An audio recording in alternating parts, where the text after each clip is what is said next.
حضور فرمانے لگے جب رب سے مانگو نا تو اصرار کر کے مانگو، جب رب سے مانگو تو اصرار کر کے، بچہ ناز دکھا رہا ہے اصرار کر رہا، اللہ سے مانگو تو اصرار کر کے مانگو، اور فرمایا رغبت کے ساتھ مانگو۔ کیا خوبصورت لفظ ہے حدیث کے۔ حضور فرمانے لگے اصرار کر کے مانگو، رغبت کر کے مانگو۔ رب کے لیے کوئی چیز دینا مشکل تو نہیں ہے نا، اس کے لیے کوئی مشکل ہے تمہیں عطا کرنا؟ تو رغبت کر کے اللہ سے سوال کرو، اسے مناؤ۔ کہ جب انسان بہت زیادہ عاجزی کرتا ہے نا، بہت زیادہ عاجزی، تو پھر بھی اللہ مان جاتا ہے۔ جب وہ اس کے حضور بہت عجز کا اظہار کرتا ہے، بہت زیادہ عجز کا اظہار کرتا ہے، وہ ڈر جاتا ہے اس سے۔ وَلِمَنْ خَافَ مَقَامَ رَبِّهِ جَنَّتَانِ، فرمایا جو میرے سامنے کھڑے ہونے سے ڈرے گا میں اسے 2 جنتیں عطا کروں گا۔ حضرت بابا فرید الدین مسعود گنج شکر بابا صاحب رحمۃ اللہ علیہ فرماتے ہیں کہ ایک نیک نوجوان تھا، دن کو روزہ رکھتا، رات کو نماز پڑھتا، پر اللہ سے ڈرتا پھر بھی بہت ہی زیادہ تھا، بڑا ہی ڈرتا تھا۔ موت کا وقت آیا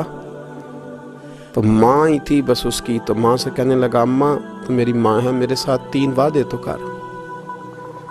اس نے کہا پتر تو بتا، آخری ہج کی لے رہا ہے اور اس غریبنی ماں سے تو وعدہ لے رہا ہے، بتا کیا وعدہ ہے؟ تو عرض کرنے لگا اماں جب میں مر جاؤں نا تو میرے گلے میں رسی ڈال کے تو مجھے گھمانا گھر کے صحن میں، اور لوگوں کو کہنا جو رب کی نافرمانی کرے اس کا یہی حال ہوتا ہے۔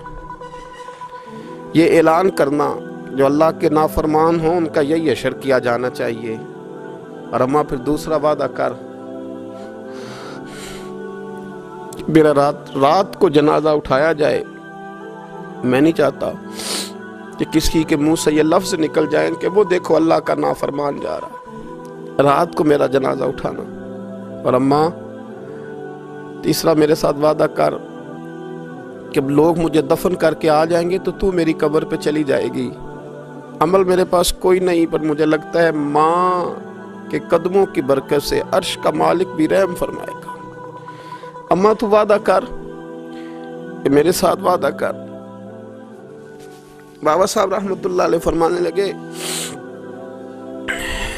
کہ ماں بوڑھی ماں نے وعدہ کر لیا، کہا بیٹے ٹھیک ہے اگر تیری یہی ضد ہے تو میں تیار ہوں۔ پھر اس نے کلمہ شہادت پڑھا، اس نوجوان کی روح پرواز کر گئی، بوڑھی ماں نے رسی منگائی تو وَلِمَنْ خَافَ مَقَامَ رَبِّهِ جَنَّتَانِ، جو ڈر جائے، اس نے تو کہا تھا نا کہ رسی ڈال کے گھمانا اور کہنا یہ اللہ کا نافرمان ہے، اس کا یہی اشر ہونا چاہیے تھا۔ لیکن جب ماں گلے میں رسی ڈالنے لگی تو گھر کے ہر کونے سے آواز آنے لگی، خبردار یہ رب کا دوست ہے، اللہ کے دوستوں کے ساتھ اس طرح کا معاملہ نہ کیا جائے، اسے چھوڑ دیا جائے۔ اور کہا تمہیں کچھ بھی اور کرنے کی ضرورت نہیں ہے، یہ تو رب کا دوست ہے اور رب کی بارگاہ میں حاضر ہو گیا۔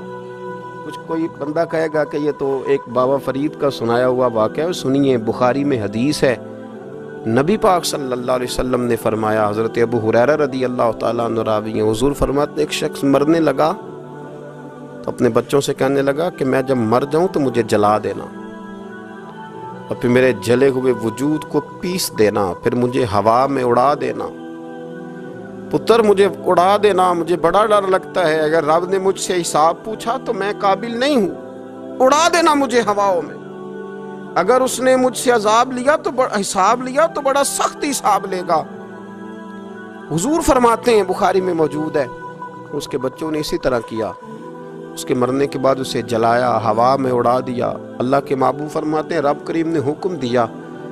زمین کو کہ اس کے ذرات کو جمع کرو، زمین نے ذرے جمع کیے، خدا نے حکم دیا تو اس کا وجود پھر سے اسی شکل میں آیا، تو رب کریم نے فرمایا یہ جو تو نے وصیت کی تو کیوں کی؟ اللہ جانتا ہے کہ نہیں جانتا؟ یہ کی تو کیوں کی؟ تو وہ پڑا کہنے لگا اللہ میرے اندر تو طاقت نہیں تھی تیرے سامنے کھڑا ہو کے حساب دے سکوں، تجھے منانے کے لیے تیرے خوف سے ڈر گیا، میں ڈر گیا۔ اگرچہ ہمارے بزرگوں نے لکھا ہے کہ آج یہ وصیت کرنا، اس رنگ میں یہ طرز اختیار کرنا درست نہیں، لیکن آپ غور فرمائیے کہ نبی پاک علیہ السلام فرماتے ہیں جب اس نے کہا نا اللہ تجھ سے ڈر کے یہ کیا، تو رب کریم نے فرمایا جا پھر میں نے تیری مغفرت کر دی، کیونکہ اللہ کو پتا تھا یہ دل سے بات کر رہا ہے۔ میرے رسول پاک علیہ السلام نے فرمایا کہ جب رب نہ مانے تو پھر وہ کمزوروں کے صدقے مان جاتا ہے، پھر وہ ضعیفوں کے صدقے مان جاتا ہے۔ فرمایا اللہ تم سے بارشیں روکنا چاہتا ہے، پر تمہارے ضعیفوں، کمزوروں، غریبوں کے صدقے، مجبوروں کے صدقے وہ تم پر بارشیں برساتا ہے۔ حضور فرماتے ہیں رب اشغاذا اغبر لو اقسم علی اللہ لا برا۔ کچھ ایسے لوگ ہوتے ہیں کہ ان کے بالوں میں خاک پڑی ہوتی ہے، چہروں پہ مٹی الجھے ہوئے ہوتے ہیں، لیکن اگر وہ اللہ پہ قسم کھا لیں تو اللہ ان کی قسم بھی پوری کر دیتا ہے، قسم بھی۔ حضرت عبداللہ ابن مبارک فرماتے ہیں، ابن قدامہ نے لکھا ہے، فرماتے ہیں بارش نہیں ہوتی تھی مکے میں، قحط پڑ گیا تو سب لوگ مسجد الحرام سے باہر کھلی جگہ میں نکلے دعا کرنے کے لیے، سب اپنی اپنی دعائیں کر رہے تھے۔ تو میں تھوڑا باہر ہوا تو اچانک ایک غلام آیا، کالا سیاہ رنگ، 2 رکعتیں نماز پڑھ کے تو ہاتھ پھیلائے تو کہنے لگا اللہ مجھے پتہ ہے یہ جو کچھ بھی ہوا ہے میری نافرمانیوں کی وجہ سے ہوا ہے۔ تو ناراض ہو گیا نا، تو نے بارش روک لی، ناراض ہو گیا نا، ہمیں سبق سکھانا چاہتا ہے نا، یہ کسی اور کی وجہ سے نہیں، یہ صرف میری نافرمانیوں کی وجہ سے ہوا۔ اللہ رحم فرما، تیرے بندے تھوڑی سی بھی سختی برداشت کرنے کی طاقت نہیں رکھتے، کمزور ہیں، ڈر جاتے، غلام ہے، دعائیں مانگ رہا۔ حضرت عبداللہ ابن مبارک فرماتے ہیں اس نے چہرے پہ ہاتھ پھیرے تو کالی گھٹائیں چھا گئیں، بارش ہونے لگی، میں اس کے پیچھے گیا، اس کا گھر ڈھونڈ آیا، تعقب کیا، پیچھا کیا، گھر میں نے تلاش کر لیا، اور گھر کو تلاش کر کے جب میں واپس آیا تو میں نے حضرت فضیل بن عیاض سے ذکر کیا تو کہنے لگے کسی طریقے سے اسے حاصل کرو۔ فرماتے ہیں میں اس کے گھر گیا، اس کے مالک نے مجھے دیکھا تو کہا عبداللہ ابن مبارک میرے گھر، اتنے بڑے ولی، اتنے بڑے درویش، اتنے بڑے محدث۔ میں نے کہا تیرا غلام چاہیے، اس نے کئی غلام دکھائے، میں نے کہا نہیں یہ نہیں، اس نے کہا یہ بڑے بڑے اچھے ہیں، کوئی سے بھی آپ لے لے، خرید لے، میں نے کہا نہیں۔ پھر وہ لاغر صاحب، وہ کمزور صاحب، وہ ضعیف سا نکل کر کے آیا، میں نے کہا یہ مجھے دے دو، تو کہنے لگا یہ تو بیچارہ بے ضرر سا آدمی ہے، کیا لے کے کریں گے؟ میں نے کہا نہیں مجھے یہی چاہیے۔ میں اس کو ساتھ لے کے چلا تو راستے میں پوچھنے لگا کہ میرے اندر تو کوئی ایسی بات نہیں تھی، مجھے کیوں خریدا؟ آپ مجھ سے کیا خدمت لیں گے؟ تو عبداللہ ابن مبارک فرمانے لگے میں نے کہا کوئی خدمت بھی نہیں لوں گا، میں تو خود تیری خدمت کروں گا، میں تیرا بیاہ کراؤں گا، تیرے لیے مکان بناؤں گا، میں تیری خدمت کروں گا، میں تیرا اور تیرے رب کا رشتہ دیکھ چکا ہوں، میں تیرا اپنے مالک کے ساتھ جو تعلق ہے اسے دیکھ چکا ہوں۔ کہتے میں نے یہ لفظ کہے تو مجھے کہنے لگا 2 رکعتیں پڑھ لوں، اب مجھے لے جانا پر 2 رکعتیں پڑھ لوں۔ کہتے میں نے کہا پڑھ لو، تو 2 رکعتیں پڑھنے کے بعد میری طرف دیکھ کے کہنے لگا آقا مجھے اپنا حق معاف کر دینا، میں خدمت نہیں کر سکا۔ پھر کہنے لگا اللہ راز تو کھل گیا، اے اللہ راز تو کھل گیا، اللہ تیرا میرا معاملہ تھا، راز تو کھل گیا، راز تو کھل گیا، اللہ راز تو کھل گیا، میں سراپا مخزن راز تھا، میں رہا تھا مدت و راز میں، یہ تو تیرا شوق کے دید کشاں کشاں مجھے کھینچ لایا مجاز میں، اللہ راز کھل گیا۔ یہ لفظ کہتے کہتے کہتے کہتے اس شخص نے کلمہ پڑھا اور اس کی روح پرواز کر گئی، اس کی روح ہی پرواز کر گئی۔ تو کبھی ان کمزوروں کے ذریعے بھی اللہ کو منایا جا سکتا ہے، تو رب کو منانے کی کوشش کریں، اس کے حضور عجز کی کوشش کریں۔ ہر آدمی اپنے گھر میں بیٹھ کر، اپنے مصلے پہ بیٹھ کر، تنہائی میں بیٹھ کر اس سے کہے، اور یاد رکھنا وہ بڑا کریم ہے اور وہ بڑا قدیر ہے، بڑا قادر ہے، 1 منٹ لگاتا ہے اور ہر چیز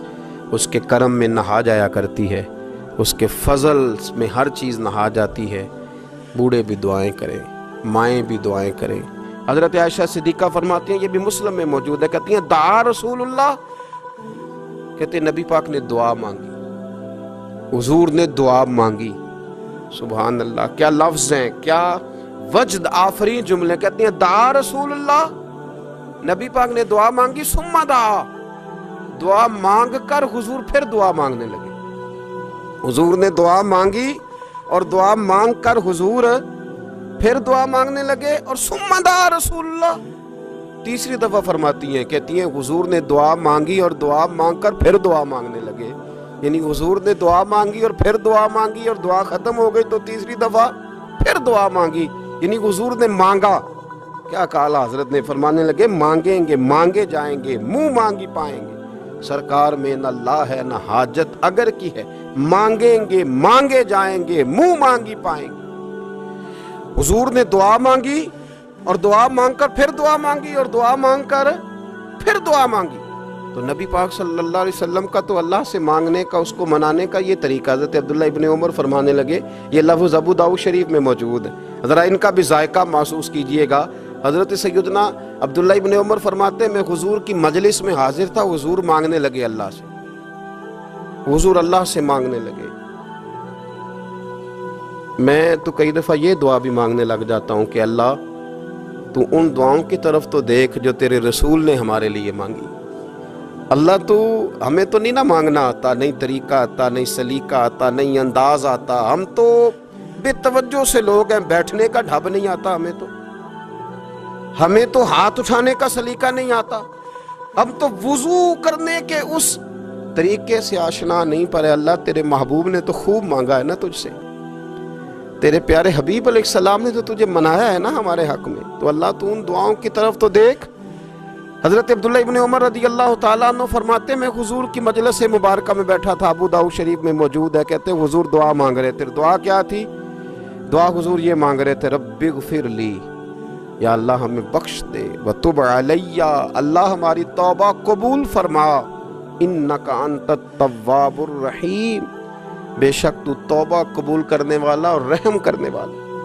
حضور دعا مانگ رہے تھے، اے اللہ رب اغفر لی، یا اللہ ہمیں بخش دے، وتب علی، اور ہماری توبہ قبول فرما، انک انت التواب الرحیم، بے شک تو توبہ قبول کرنے والا اور رحم کرنے والا۔ حضرت عبداللہ ابن عمر فرماتے اس ایک دعا کو ایک ہی مجلس میں ایک ہی جگہ بیٹھ کر میرے نبی پاک نے اپنی زبان اطہر سے 100 مرتبہ ادا فرمایا۔ 100 مرتبہ حضور نے یہ لفظ کہے، رب اغفر لی وتب علی، رب اغفر لی وتب علی، رب اغفر لی، اے اللہ بخش دے، رحم فرما، وتب علی، بس قبول کر لے نا اب ہماری توبہ، انک انت التواب الرحیم، بے شک تو توبہ قبول کر لیا کرتا ہے، تو رحم فرمایا کرتا ہے۔ ایک ہی مجلس میں 100 دفعہ حضور نے دعا مانگی، دعا مانگ کے پھر دعا مانگی، اور دعا مانگ کے پھر دعا مانگی۔ اللہ کو منایا میرے رسول پاک، حضور نے ہمیں بتلایا، اسے مناؤ، اس کی بارگاہ عالی مرتبت میں جھکو، اور حضور نے خود بھی یہ طریقہ ہمارے سامنے بطور سنت کے چھوڑا،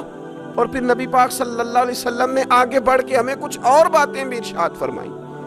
حضور نے ہمیں بتلایا کہ پچھلے لوگ اپنے رب کو کیسے مناتے تھے، وہ کس طرح اس کے حضور ناز عرض کرتے تھے۔ حضور نے ہمیں اللہ کو منانے کے طریقے بھی بتلائے، فرمایا جب ماں باپ دعا مانگیں گے اولاد کے حق میں تو وہ مان جائے گا۔ حضور علیہ السلام نے فرمایا جب مسافر دعا مانگے گا تو اللہ مان جائے گا۔ فرمایا میرے رسول کریم نے کہ جب بیمار دعا مانگے گا تو اللہ مان جائے گا۔ اور سید عالم علیہ السلام فرمانے لگے جب تمہارے ضعیف، کمزور، مجبور لوگ دعا مانگیں گے تو اللہ مان جائے گا۔ اور حضور نے فرمایا جب تم فرض ادا کر کے دعا مانگو گے تو اللہ مان جائے گا۔ اور میرے محبوب نے فرمایا جب پچھلی رات اٹھ کے تم اس کے حضور عرض کرو گے تو وہ تمہاری دعاؤں کو قبول کر لے گا، وہ تم مان جائے گا۔ اور حضور نے ہمیں دن بتائے، فرمایا جمعے والے دن مانگنا مان جائے گا، شب قدر کو مانگ لینا مان جائے گا، شب برات میں دعائیں کرنا وہ مان جائے گا، رمضان کی راتوں میں مانگنا مان جائے گا، قرآن پاک کے ختم کے موقع پر دعا کرنا مان جائے گا۔ طریقے بتلائے۔ اب یہ ہے کہ ہم نے تو مانگنا تھا نا اس کی بارگاہ میں، ہم نے تو حاضر ہونا تھا، ہم نے تو جانا تھا، اب ہم نے آگے بڑھنا ہے، اس کے حضور عرض کرنا ہے۔ حضور نے ہمیں بتلایا کہ مومن متقی ہوتا ہے نا، پرہیزگار ہوتا ہے، تو اس نے کچھ نیکیاں بھی کی ہوتی ہیں، جس طرح اسے اپنے گناہوں کا پتہ ہوتا ہے نا، تو اسے پتہ ہوتا ہے کہ نہیں یار فلاں کام میں نے فقط اللہ کی رضا کے لیے کیا ہوا ہے، وہ میرا اور میرے رب کا راز ہے۔ فرمایا جب تم بڑے الجھ جاؤ نا، جب تم بڑی آزمائش میں آ جاؤ، اور جب تم سمجھ لو کہ اب میں بڑی تکلیف میں آ گیا ہوں، تو پھر ایک طریقہ حضور نے ہمیں اور بھی بتلایا مانگنے کا، ایک اور طریقہ بھی بتلایا، اور وہ روایت صحیح مسلم میں موجود ہے۔ راوی حضرت عبداللہ ابن عمر رضی اللہ تعالیٰ، حضور فرماتے ہیں 3 لوگ سفر کر رہے تھے، یہ آپ اندازہ فرمائیے، صحیح مسلم کی حدیث ہے، اور ذرا حضور کے سمجھانے کا ایک یہ رنگ بھی ہے اللہ کو منانے کا، ایک یہ انداز بھی ہے اس کی بارگاہ میں گزارشات پیش کرنے کا، یہ بھی ایک طریقہ حضور نے ہمیں بتلایا۔ اگرچہ اپنی نیکیوں کو چھپانا چاہیے، نیکیاں جو چھپی ہوئی ہوتی ہیں وہ قیمتی ہوتی ہیں، وہ قیمتی چیزیں ہوتی ہیں جو لوگوں نے چھپا کر کے رکھی ہوتی ہیں۔ حضرت عبداللہ ابن عمر فرمانے لگے کہ نبی پاک صلی اللہ علیہ وسلم فرماتے ہیں 3 لوگ سفر کر رہے تھے، رستے میں طوفان آ گیا، تیز بارش شروع ہو گئی، تو حضور فرماتے ہیں وہ تینوں بارش سے بچنے کے لیے ایک غار میں چھپ گئے۔ ان کو پتہ ہے پرانے زمانے کے اندر غاریں ہوتی تھیں، اور لوگ جب سفر کرتے تھے لمبے تو پتھروں اور پہاڑوں کے بیچ میں سے سفر کرتے تھے۔ وہ غار کے اندر چلے گئے۔ اب چونکہ طوفان بہت زیادہ تھا، جب وہ غار کے اندر چلے گئے تو اللہ کے پیارے حبیب صلی اللہ علیہ وسلم فرماتے ہیں پتھر اوپر سے لڑکتا ہوا آیا اور غار کے منہ کے آگے آ کے اس نے غار کو بند کر دیا۔ اب اتنا تیز اور اس مضبوطی کے ساتھ وہ پتھر لگا اور اتنا صحیح فٹ ہوا کہ اندر روشنی آنی بھی ختم ہو گئی۔ اب 3 لوگ ہیں، تھوڑی دیر تو وہ پریشان رہے کہ شاید اب کبھی بچ نہیں سکیں گے، شاید چاروں جانب اندھیرا ہی ہے اور اندھیرا ہی رہے گا، شاید یہاں سے نکلنے کے لیے اب ہمیں کوئی رستہ میسر نہیں آئے گا۔ وہ پہلے تو پریشان ہوئے، پھر کہنے لگے یار اس طرح کرو، ذرا غور کیجئے گا میری بات پہ۔ فرمایا اس طرح کرو، اگر کوئی زندگی میں نیکی کی ہے نا تو ذرا اس نیکی کو یاد تو کرو، اور یاد کر کے اس مالک کے حضور عرض تو کرو، وہ کریم ہے، کوئی آنکھو شاید من جاوے تے گل کم تتڑی دا بن جاوے، عرض تو کرو۔ ان میں سے یہ آپ اندازہ فرمائیے، یہ بات بیان کون کر رہا ہے؟ یہ مدینے والے رسول بیان کر رہے ہیں، یہ نبی پاک علیہ السلام نے بیان فرمایا۔ یہ وہ کہانی ہے جو ہمیں ہمارے نبی پاک نے سنائی، رسول کریم علیہ السلام نے ہمیں بتلائی، یہ داستان محبت۔ حضور فرمانے لگے ایک نے ان میں سے ہاتھ اٹھائے اور اس نے انداز کیا چھیڑا، عرض کرنے لگا اللہ تو جانتا ہے نا میں نے بکریاں رکھی ہیں، میں غریب ہوں، مزدور ہوں، اور مالک تو یہ بھی جانتا ہے کہ میرے بچے بھی ہیں، بیوی بھی ہے، پر میں جب بھی گھر لوٹا ہوں تو دودھ میں نے بچوں اور بیوی کو پہلے نہیں دیا، بوڑھے ماں باپ کو پہلے دیا۔ اللہ میں نے ان کے ساتھ ہمیشہ کرم کے بازو کھول کر معاملہ کیا۔ وہ غار میں تنہا بیٹھے ہیں اور اپنے مالک کو منا رہے ہیں، عرض کرتے ہیں اللہ تجھے یاد ہے نا ایک رات جب میں بڑی دیر سے لوٹا تھا، لکڑیاں کاٹتے، درخت تلاش کرتے، مجھے دیر ہو گئی، میں دیر سے لوٹا تھا، نیت یہ کر رکھی تھی کہ دودھ سب سے پہلے ماں باپ کو پلاؤں گا، مالک جب میں لوٹا تو وہ بوڑھے تھک کر کے سو گئے تھے، میری بیوی نے مجھے کہا کہ بچوں کو پلا دو، وہ سو گئے، تو میں نے کہا نہیں میرے ذمے ہے ان بوڑھوں کے دل کو ٹھنڈا کرنا، ان سے پیار کرنا۔ اللہ بیوی مانگتی رہی، بچے طلب کرتے رہے، میری ٹانگوں میں گھومتے رہے، بار بار آتے رہے، پر میں نے دودھ نہیں پلایا۔ اے مالک فجر ہو گئی، آفتاب طلوع ہونے کا وقت آ گیا، پر میں نے ماں باپ کے بیدار ہونے کا انتظار کیا۔ اے اللہ وہ جب اٹھے تو ان کی آنکھوں میں جو میرے لیے دعا تھی اور ان کے سینوں میں جو میرے لیے کرم تھا، اگر تیری بارگاہ میں وہ نیکی قبول ہے تو مالک پھر رحم فرما، نہ اس مشکل سے آسانی عطا فرما۔ سنو سنو، رسول کریم صلی اللہ علیہ وسلم فرماتے ہیں کہ اس بندے کی دعا مکمل ہوئی تو پتھر تھوڑا سا سرک گیا، اور اتنا سرکا کہ آسمان نظر آنے لگا۔ جس نے ماں باپ کو منایا ہے، ان سے پیار کیا ہے، پھر یہی بات وسیلہ بن جائے گی رب کے ماننے کا، پھر یہ وسیلہ بنے گی، اللہ اس سے مان جائے گا۔ پھر رسول کریم صلی اللہ علیہ وسلم فرمانے لگے، دوسرا بولا اور عرض کرنے لگا کہ اے اللہ تو جانتا ہے مجھے اپنے چچا کی بیٹی بھانے لگی تھی، میں اس کی طرف رغبت کرنے لگا تھا، اور میں نے جب اس سے جا کے ارادہ کیا کہ میں تیرا طالب ہوں، تو اس نے مجھے کہا کہ پہلے 100 دینار لاؤ بانا، تو اللہ میں نے مشقت کر کے 100 دینار جمع کیے، اور جب میں پوری طرح اس پر حاوی ہو گیا، وہ میرے قبضے میں آ گئی اور گناہ کا میں نے ارادہ کر لیا، تو اس عورت کے منہ سے ایک جملہ نکلا کہ اللہ سے ڈر،